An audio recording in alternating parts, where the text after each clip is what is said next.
Evil always resists, but that's not proof of truth in itself. What is proof?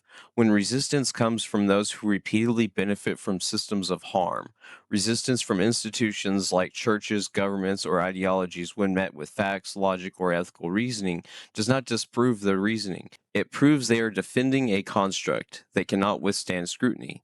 That is the hyper-sane principle. Take the Church of Satan or the Satanic Temple. Regardless of what people believe about their symbols or names, their actions, protecting bodily autonomy, defending pluralism, feeding the homeless without conditions, prove more ethical than many dominant Christian institutions.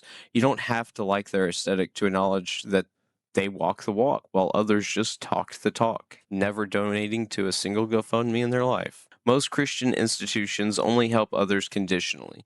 They'll feed the homeless, but only to save their souls. If you reject that, even politely, you're dismissed, removed, and replaced by someone they think that can be saved. That's not help. That's manipulation wrapped in morality. That's conditional compassion, and it fails every ethical framework from consequentialism to care ethics. And look at what they feed the homeless: ultra processed bottom tier food that's often classified by the WHO and CDC as group 1 carcinogens, the same group as tobacco. It's what's cheapest, not what's good. That's not an oversight. It's the result of prioritizing image and cost over outcome. They'd never feed that to their own families. If you care, you prove it in what you give, not just that you gave. When you look deeper, it's even worse. Most funding in these institutions goes towards administration and overhead, not actual service. Because if they truly model their actions on the teachings of Jesus, who flipped tables and gave everything to the poor, they'd be radically different. But they're not. They're safe, controlled, profitable. Jesus wouldn't recognize these churches. Let's not forget, Jesus was practically vegan, barring dubious translations about fish. He opposed greed, lived in communal poverty, and uplifted outcasts. If he lived today, he'd be aligned with DEI values and anti-hierarchical ethics and bottom-up socialism. He'd not be standing with megachurches or authoritarian parties. Which brings us to the next empirical point. Most anti-vegans are Christians, and most Christians vote Republican. These are the same Republicans who repeatedly vote to strip rights from women, LGBTQ people, minorities, and the disabled. These aren't abstract claims. They're backed by bills, budgets, and ballots. This matters because the dominant religious voting bloc in the U.S. directly empowers systems that harm the very people that Jesus protected. They legislate suffering, they gatekeep care, and they wrap it all in morality. It's not enough to say not all Christians. What matters is what dominant Christian institutions do and what outcomes they produce. Ethics are not about individual intent, they are about collective impact. Ethics are not declared, they are demonstrated. You don't prove morality through scripture, you prove it through sacrifice. You don't prove compassion through doctrine, you prove it through dignity. You don't prove truth through authority, you prove it through impact. When a group harms more than it helps, defends cruelty in the name of order, and rewards obedience over empathy, it is not ethical, no matter how holy it claims to be. In a hyper-sane framework, outcomes are everything, and the outcomes of dominant religious systems, particularly in Western Christianity, fail the test of actual lived morality. Hyper-sane ethics, outcome over rhetoric. Core principle. Ethics are not declared, they are demonstrated, if possible. Although just because you didn't see it doesn't mean it didn't happen. In a hyper-sanity framework, claims of morality are irrelevant if they contradict lived outcomes, minus outliers. Ethical systems must be judged by patterns of consequence, not intentions, symbols, or self-branding. When rhetoric and outcome diverge, outcome holds primacy.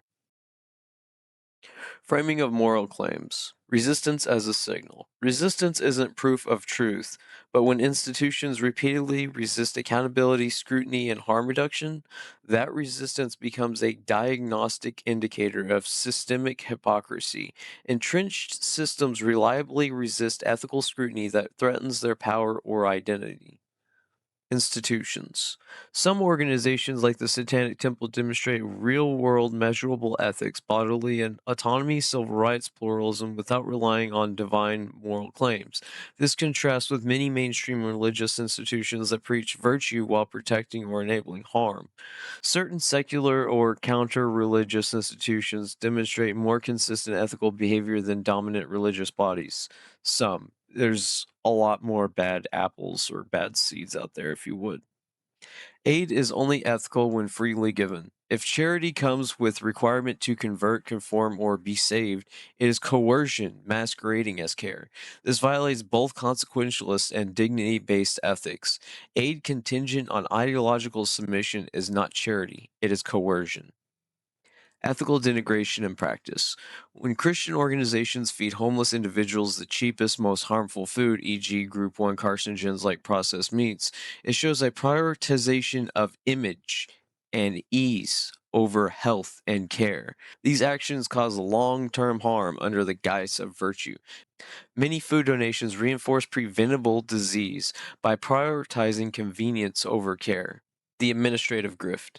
Most funding in large Christian institutions funnels into self preservation, admin costs, salaries, and overhead. This is the opposite of sacrificial ethics. If they truly modeled themselves after Jesus, they would be radically egalitarian, not profitable. Large religious charities often allocate disproportionate resources to themselves, not the poor they claim to serve. Jesus versus modern Christianity.